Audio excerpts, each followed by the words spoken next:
In one of my recent videos, I compared a narcissist's hypersensitivity to that of a highly sensitive person. Because while some people think that being hypersensitive and being highly sensitive are interchangeable, they are actually two completely different things. So if you haven't seen that video, make sure to check it out now.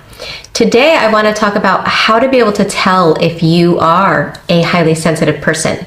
When I was trying to determine this for myself, I found tons of characteristics that outlined highly sensitive people. What helped me to really determine if I was highly sensitive was learning about the 4 characteristics that are made up in the acronym DOES, D-O-E-S, and that's what we're going to consider today. So if you are still on the fence and you're not sure if you're a highly sensitive person, make sure you watch this video. It's important to understand that if you are a highly sensitive person, these would be characteristics that you had throughout your lifespan. So it's not something you developed at a certain age, but it's actually something that you had your whole life. So we're going to start with the acronym DOES with the letter D, and that's depth of processing. In a highly sensitive person, there's a part of their brain called the insula, which is located in the cerebral cortex. It's the part of the brain that enhances our perception and increases our self-awareness. Somebody that's highly sensitive has this part of the brain highly activated. So because their perception is enhanced, they see things not just on a surface level, but they see things deeper, and they see things often that are there that most people miss. So they have a lot more emotional information going on. How this shows up in their personality is the fact that because they have all of this extra emotional information, they tend to think and reflect a lot more before making a decision, before changing tasks, because they're always absorbing all of this extra information that's around them. So this kind of helped me to understand myself.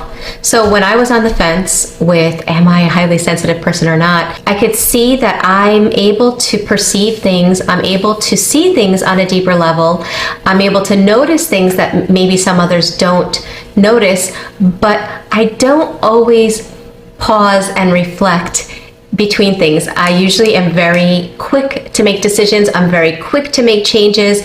So learning this kind of helped me to see that while I had some similarities in common with highly sensitive people, that particular characteristic definitely helped me to see where I was.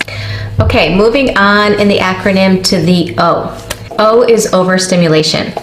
Because they notice subtle details in their environments, they're more emotionally impacted by social stimulation. So they're often overstimulated and exhausted after being in social situations, which is why a lot of HSPs find that they are introverts and they need that downtime to kind of recuperate from all the overstimulation. Moving on to the E, and that is emotional responsiveness and/or empathy. So in brain scans of people that have HSP, they have come to understand that there are more mirror neurons in their brain, which are the neurons responsible for helping us to feel another person's pain. They're the neurons that help us to empathize with others.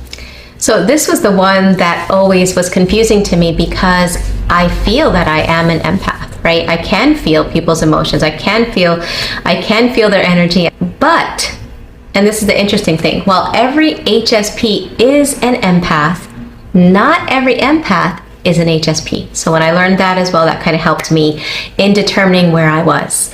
So moving on to the S in the acronym, and that's sensitivity to subtleties, sensory stimuli. HSPs, because they're very perceptive, notice things, they notice changes in the environment, they notice nonverbal cues that most people would overlook. They're also affected by strong sensory input such as bright lights, loud noises, strong smells, or even textures. Those are 4 characteristics of a highly sensitive person. I would be curious to know how many people watching this video are highly sensitive people, or maybe you're an empath but not a highly sensitive person, or maybe you're both. Let me know in the comment section below.